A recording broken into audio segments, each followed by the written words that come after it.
Pra mim, o lixo é uma coisa muito assim subjetiva, que a gente sempre tem que olhar com os dois olhos. O lixo é o que vai para o aterro. É um universo, né? O lixo é tudo, é minha vida. O lixo, que para uns não é nada, para nós é tudo. O lixo é aquilo que você não consegue aproveitar, no meu ponto de vista. Ó, não tem uso isso aqui. Não tem utilização. Isso é lixo. É justamente a manifestação dessa entropia, dessa desordem, né? O lixo, em princípio, é uma coisa que não deveria existir, ou deveria existir numa escala mínima, né? É a nossa imagem refletida no espelho. Existir, lixo é o que vai para o aterro. Numa escala mínima, né? Lixo, em princípio, é uma coisa que não deveria existir, ou deveria existir numa escala mínima, né? O lixo é o que vai para o aterro.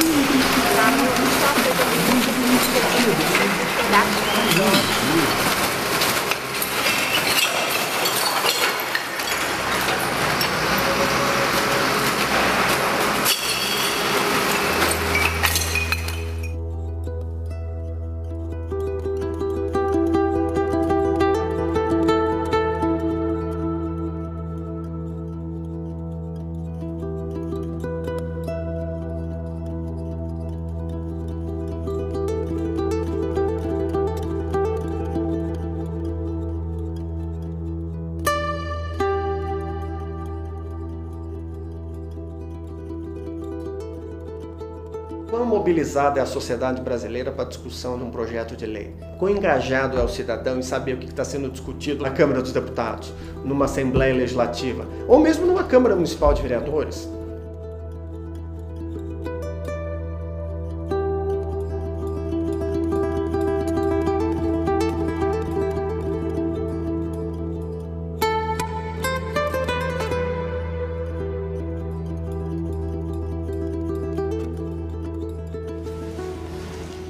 A grande diferença da Política Nacional de Resíduos Sólidos do Brasil é o seu grau de complexidade, né?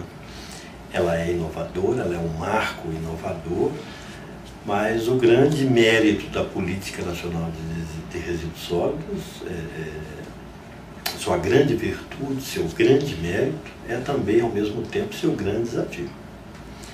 É uma política que tem o mérito de ser nacional, é uma política que tem o mérito de integrar toda essa cadeia, mas é uma política que trata de alguns temas extremamente complexos sobre os quais nós não temos conhecimento.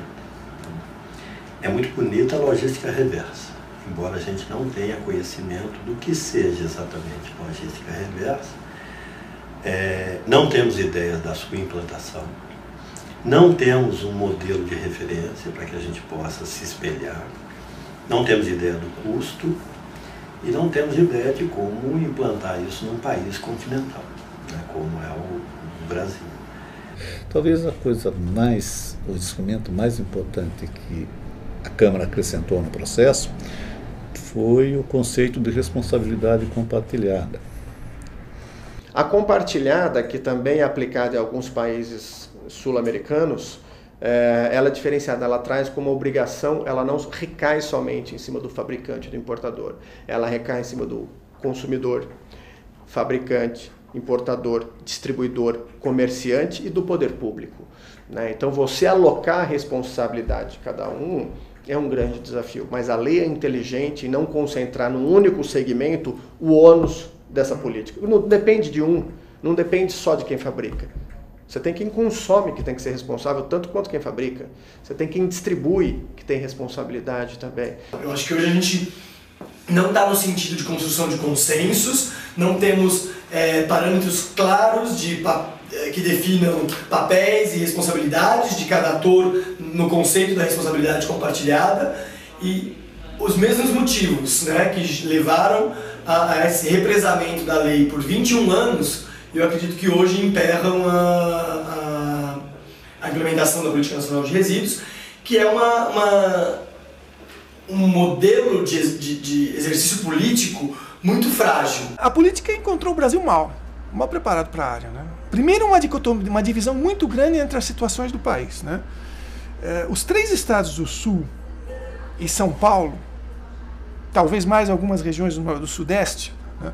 Mas se a gente traçasse ali uma linha, uma latitude, não sei exatamente qual for, seja 30, alguma coisa assim, há uma situação, o nosso diagnóstico apontava, 90% dos municípios já não tinham lixões. Então, essa técnica do aterro sanitário, embora com com adaptações locais, já era quase que universal. Mas havia algumas regiões onde ainda havia problemas. Já o Norte e o Nordeste, e também o Centro-Oeste, situação reversa, né? No Nordeste, 90% dos municípios só tem lixão, né?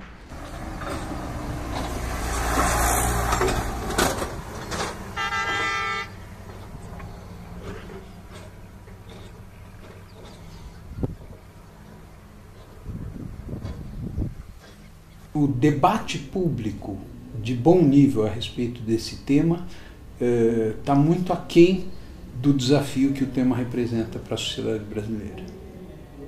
A primeira condição básica é que as empresas paguem pela recuperação e pela estrutura da reciclagem. Por quê? Porque exatamente como se trata de recuperar materiais que são potencialmente valiosos, obviamente quem o fizer vai estar prestando um serviço para a sociedade e, portanto, deve ser remunerado por isso.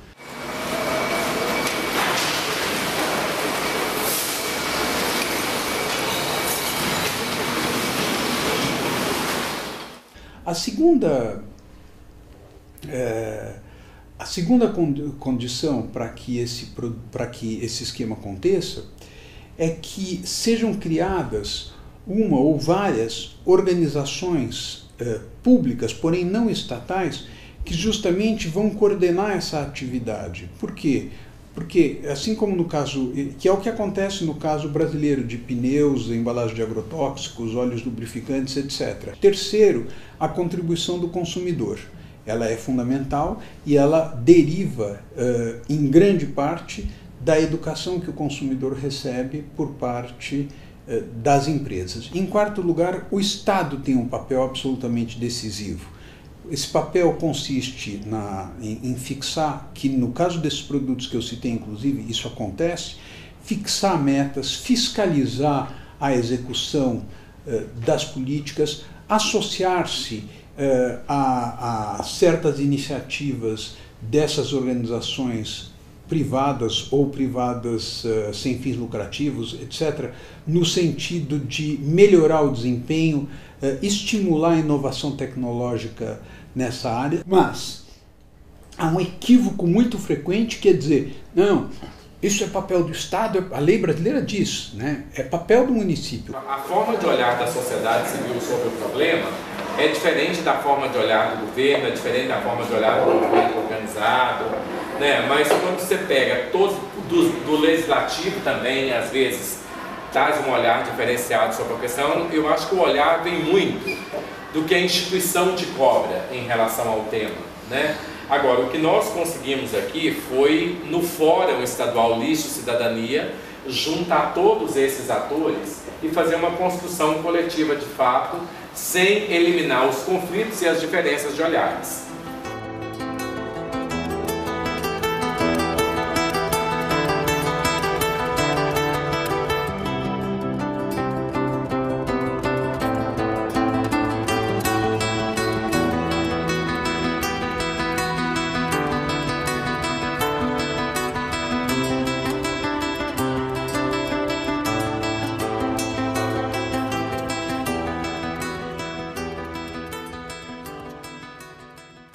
O lixo é tudo, é minha vida. O lixo, que para uns não é nada, para nós é tudo, entende? No lixo tem tudo aquilo que vocês nem imaginam, das melhores coisas do mundo, a pior coisa do mundo tem no lixo. Desde criança, desde membro de seres humanos, até dinheiro, dólar, o diabo que você imaginar tem dentro do lixo. Então, o lixo mudou minha vida. Eu acho que aqui tem um diferencial. Todo mundo que chega aqui aprende um pouco dessa concepção disso, de transformar o lixo em luxo. A gente transforma o lixo em nosso material de trabalho. Igual, eu tinha muito de ver assim, madeira assim, jogada, antes de eu vir pra cá, ver esses pranchão, essas madeiras maiores assim, eu via jogada assim, eu falava assim, isso aí serve para pôr fogo, para fazer lenha. Para mim serve para isso. Aí depois que eu entrei para aqui, não. A gente tenta mudar um pouco a cabeça das pessoas em relação a isso, porque vem o pessoal de fora, a gente fala, a gente explica que tal móvel foi feito disso, às vezes as pessoas não acreditam. Assim, não, isso aí foi madeira comprada, isso nunca foi feito com tal madeira. A gente bate o pé e fala, não, isso é feito com essa madeira mesmo, se vocês quiserem acompanhar o processo, pode vir. Não tem, assim, lixo para nós.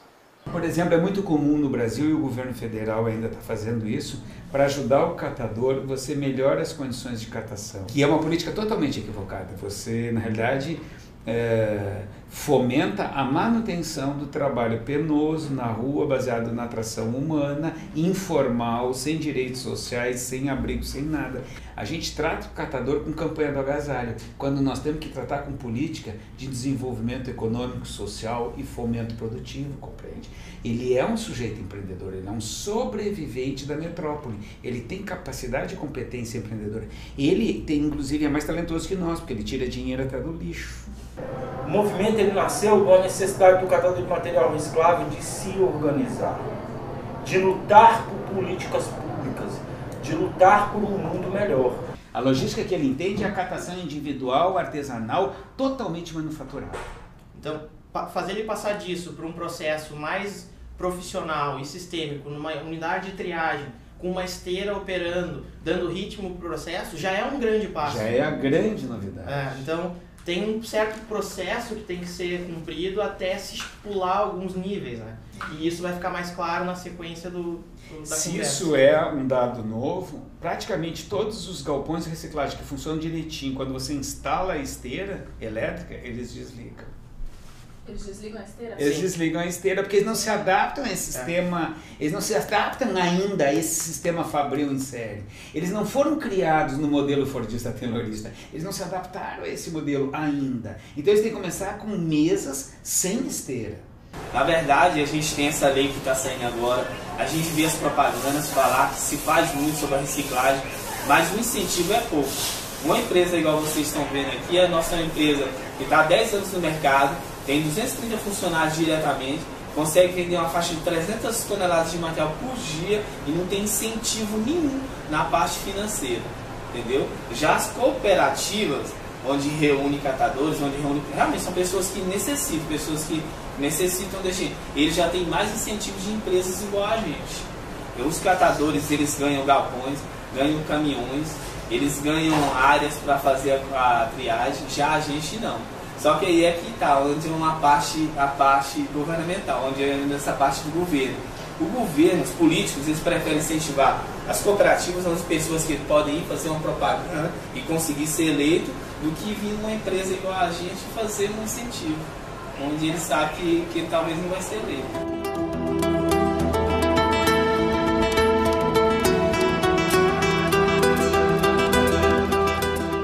O volume que apresenta de projetos é muito pequeno.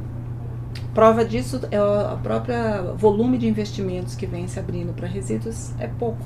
Falta ainda um desenvolvimento, uma capacitação do próprio setor público, que já está ocorrendo agora, até em função de todas as cobranças que estão acontecendo, em função da lei, etc. Esse é um processo. O que é lixo? Eu não aceito as pessoas chegar aqui e falar assim, eu trouxe um lixo para você. Não, isso aqui não é lixo, tá? Para mim não é lixo, né? Lixo para mim, praticamente não se tem lixo, né? Tudo se reaproveita. No caso, isso aqui para mim é uma matéria-prima magnífica e não é um lixo. Até mesmo os que vão ser reciclados, para mim não é lixo.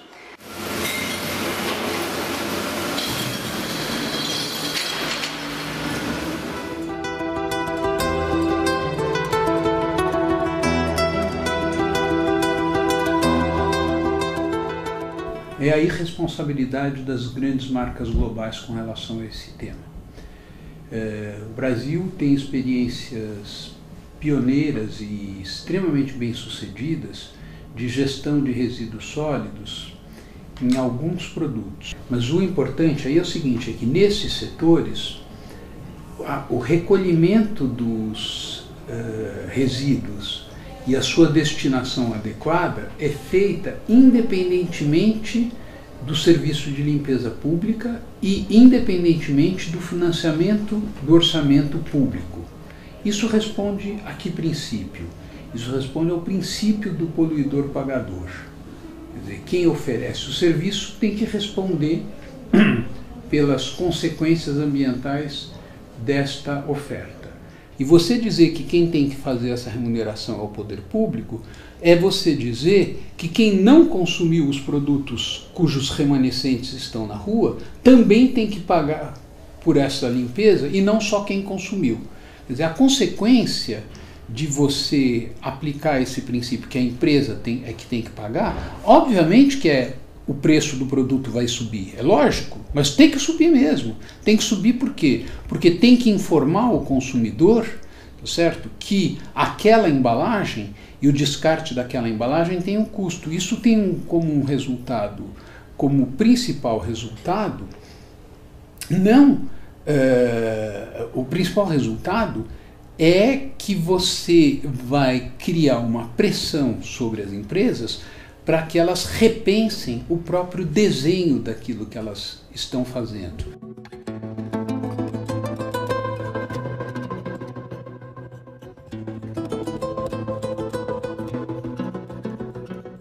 Eu acho que a questão do resíduo sólido, primeiro, é que as pessoas entendam que aquilo que produzem é da sua responsabilidade e não da responsabilidade de todos.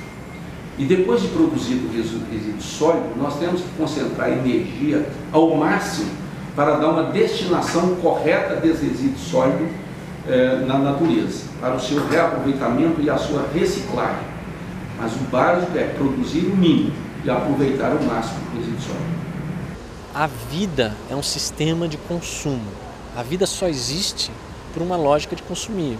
Vivo, logo consumo. Qualquer ser vivo precisa consumir para gerar a energia necessária, para gerar os metabolismos necessários para poder perpetuar a vida, que é algo bom.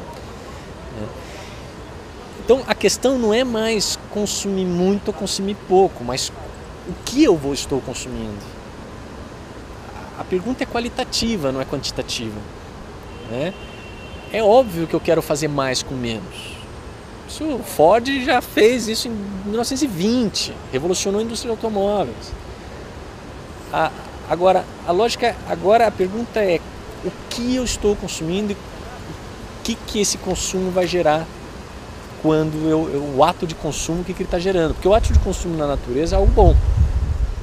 O ato de consumismo é algo ruim. Lixo para mim é o que sobra do consumo.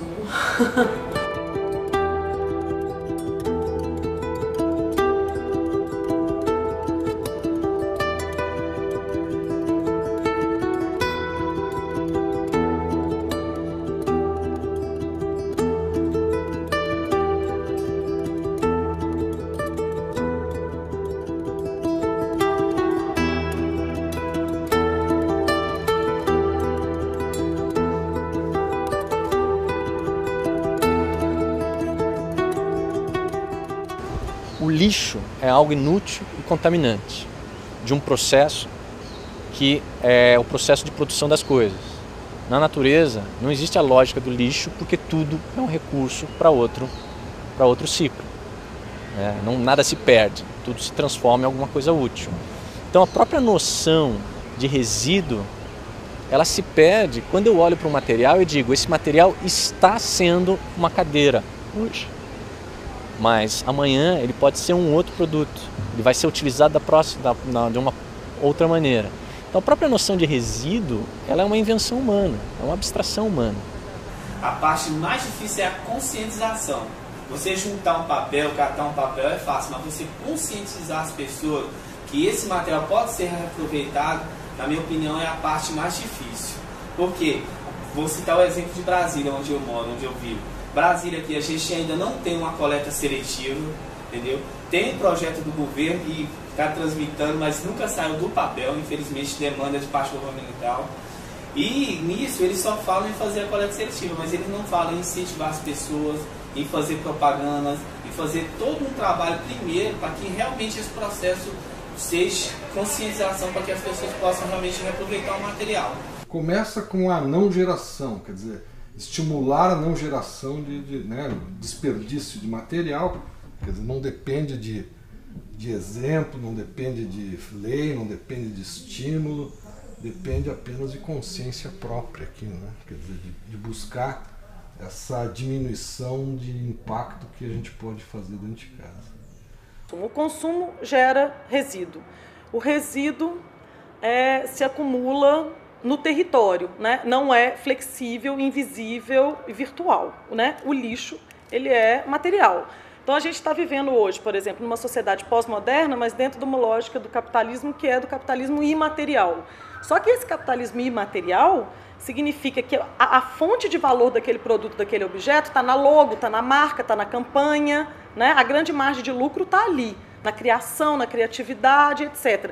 Porém, ele não é imaterial. O valor está focado no imaterial, mas ele produz lixo, ele produz embalagem, ele produz coisas que sobram.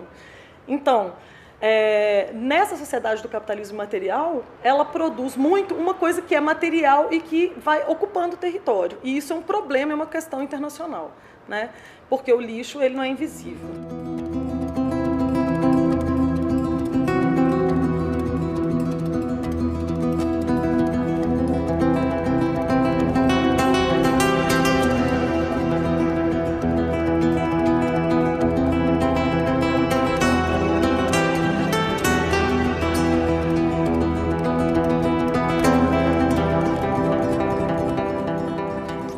Porque tem a cultura do brasileiro.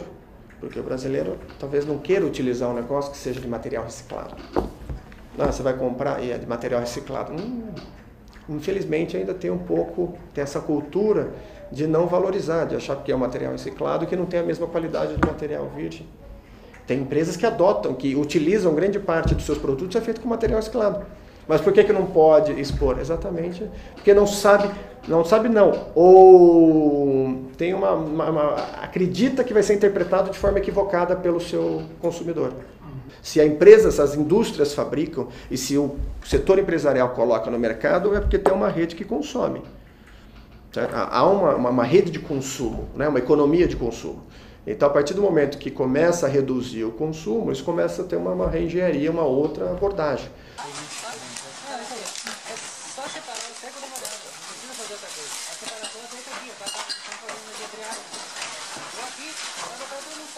Não adianta ter uma embalagem que tem menos plástico, mas que esse plástico às vezes pode ser não reciclável por falta de tecnologia. Aí eu invisto na tecnologia, eu desenvolvo a tecnologia, mas aí eu não tenho a cadeia de retorno desse material. Eu tenho a não geração, eu tenho a tecnologia para reciclagem, mas eu não tenho uma cadeia produtiva que promova o retorno.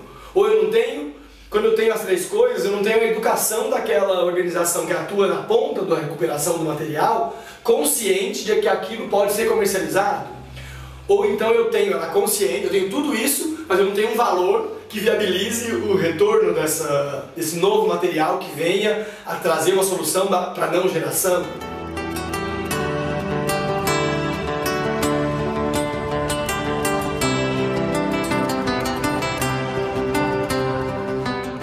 Que é possível ter uma sociedade de abundância apesar da ameaça representada pelo esgotamento dos serviços ecossistêmicos contemporâneos. Como isso é possível?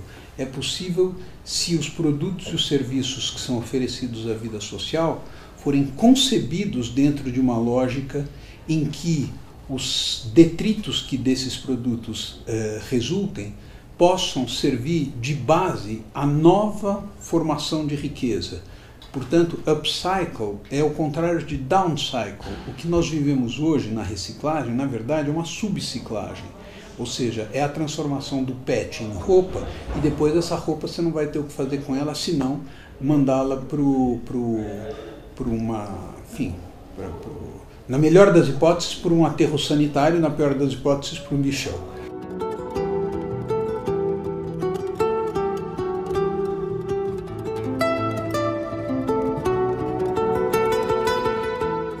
A economia circular é uma economia que prevê que os produtos são saudáveis para o meio ambiente e são saudáveis para a natureza.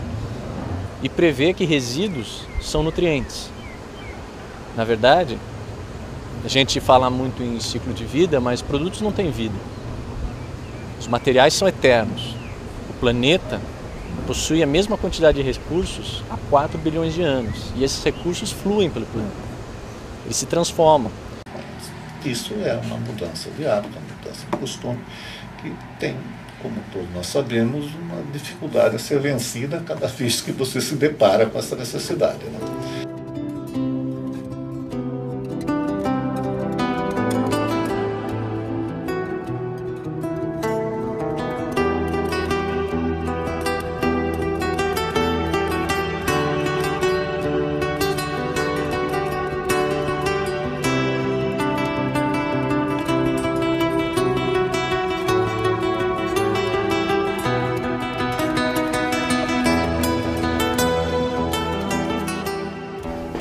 O ponto de partida tem que ser um valor, o ponto de partida tem que ser de natureza ética. O que nós queremos? Nós queremos uma sociedade saudável do ponto de vista do uso dos materiais dos quais depende a sua reprodução.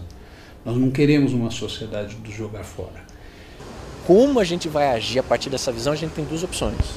Ou a gente usa a estratégia da culpa e a gente paralisa e a gente não sabe mais o que fazer e a gente fica inventando novas regras, tentando pressionar as pessoas para a direção certa, só que ninguém vê vantagem para ninguém em estar fazendo a coisa certa. Ou nós vemos a oportunidade e trabalhamos com a lógica de inovação. E a inovação é disruptiva.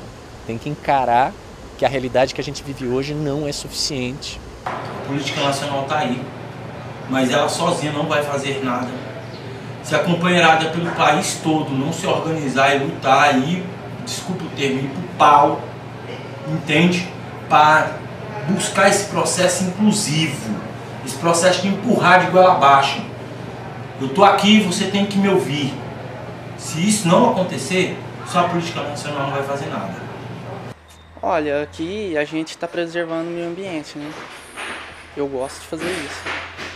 Porque às vezes eu estou pensando aqui, eu estou pensando que às vezes a pessoa está pondo fogo, prejudicando os passarinhos, prejudicando o meio ambiente da gente. E é pra gente o meio ambiente. Uai, a dá valor muito em reciclagem, entendeu? Porque reciclagem, às vezes a gente acha que é lixo, mas não é. Às vezes reciclagem aqui, papelão, a gente faz muita... Né, se você for nas escolinhas, é PET, é alumínio. As crianças às vezes brincam com brinquedo de alumínio, de PET. Às vezes a gente vê, nossa, ela podia ter jogado fora, mas a criança tá brincando, tá rindo.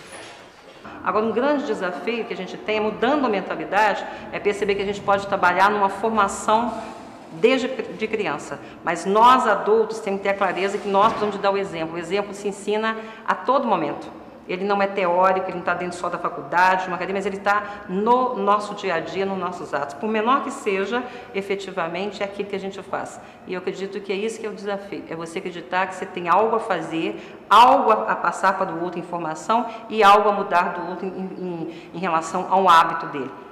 Ah, William, então você está fazendo... Não, eu estou fazendo a minha parte. Coloco lá na rua, ou garrafa, PET, isopor e outras coisas, numa sacola, tal. O município não se encarrega de fazer essa coleta seletiva, mas tem pessoas que passam na rua e levam. Então a gente já deixa separado para não rasgar o saco de lixo.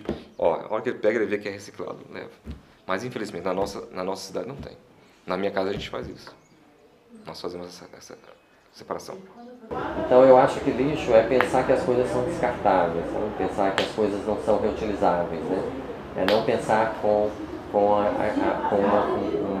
uma lógica de um consumo consciente, de uma substituição de consumo, né? De uma longevidade das coisas, né? Tudo hoje é muito descartável, né? E por isso que eu acho que, assim, do que eu vejo aqui, né? Às vezes você vê uma montanha chegando de caminhão, e aí o que sobra mesmo de rejeito é um saquinho, um pacotinho. Então você fica pensando que aquilo tudo ia estar no aterro. E o catador transformou aquilo tudo, né? Ressignificou aquilo tudo de alguma forma, né? Mas é um processo, tem que começar. Mas eu acho que não pode pensar em começar imaginando que isso encerra-se em 5, 10 anos. Não, isso é para um longo período de trabalho. tanto da sociedade, como do poder público, como do setor empresarial. Eu queria dizer o seguinte, vocês têm um papel fundamental para a mudança desse país. Eu não vou dizer aqui que eu sou contra as manifestações que tiveram em junho, mas eu acredito que é um papel fundamental da classe média. Eu acho que é um papel fundamental da sociedade como um todo, buscar esse processo de inclusão. Parar de discutir política em boteco. Boteco não é lugar para se discutir política. Você precisa participar para não ser participado. Se o país todo tivesse movido na época, falar, olha, nós não queremos Copa do Mundo antes de se construir estádio. Não adianta vir reclamar depois que o troço está pronto. Então também não adianta terminar uma faculdade, um curso superior e passar no concurso público, vou cuidar da minha vida, vou cuidar dos meus filhos. A gente precisa estar junto. O rico, o pobre, o classe média, lutar por um país melhor. E esse mundo melhor não é melhor para alguns, né? Assim, esse mundo melhor é como imaginar uma sociedade que consome e que todo mundo consome. Ou, porque a gente está vivendo esse paradoxo, uma sociedade que todo mundo consome ou uma sociedade que todo mundo consome menos. Não adianta a gente ficar num discurso de que tem que consumir menos e a gente continuar consumindo muito e consumindo coisas de uma forma inconsciente ou sem. Se a gente quer preservar o planeta e se a gente quer que todo mundo consuma, o consumo vai ter que ser consciente. Nós não temos uma consciência, talvez o brasileiro não tenha consciência da coisa pública, que a coisa pública a todos pertence. Infelizmente, a gente tem, acho que ainda há uma cultura no Brasil que, como é público, não tem, né, você pode dilapidar. Não que a coisa pública é minha também, né, faz parte, eu tenho que tutelar por aquilo, eu tenho que ajudar a proteger aquilo. Porque o marco legal diz que nós temos que responsabilizar toda a cadeia, né, e mudar esse conceito de que o lixo, a partir do momento que eu coloco na porta da minha casa, deixou de ser problema meu, isso é visão do passado. Né, não é mais tarefa do município resolver o problema que a sociedade gera.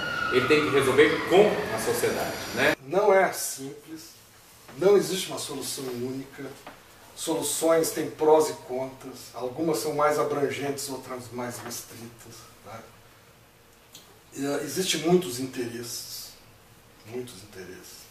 e às vezes interesses conflitantes. Então é um assunto complexo, mas é um assunto do dia, né? Nós não podemos viver em sociedade, hoje a humanidade vive em centros urbanos, gerando resíduos, tem que haver uma solução para isso. A gente tem uma tendência em achar que é fácil e vão, na realidade, cobrar que o outro faça exatamente como você e a sua leitura que dê uma resposta. E a gente esquece que é uma situação de processo. A educação ambiental, a mobilização, ela passa por processo, ela é uma mudança de comportamento, ela é uma criação de um novo hábito que não é tranquilo. Então, acho que a gente tem que ter a paciência, mas nunca realmente perder essa referência de que é possível. Se as pessoas realmente se juntarem, né, acreditar que é possível e pensar, não individualmente, mas desenvolver esse pensamento mais coletivo, claro que o mundo, as ações têm um impacto muito maior e melhor. E quem ganha com isso é todo mundo. Todo mundo ganha. Agora, convencer as pessoas disso é um desafio também. Né? Largar as vaidades, o comodismo, né? Eu penso e acredito nisso. Eu diria que o lixo somos nós, depois de todo aquele processo de produção e consumo, mas todo aquele, digamos, de produção da nossa existência, né? É a nossa imagem refletida no espelho.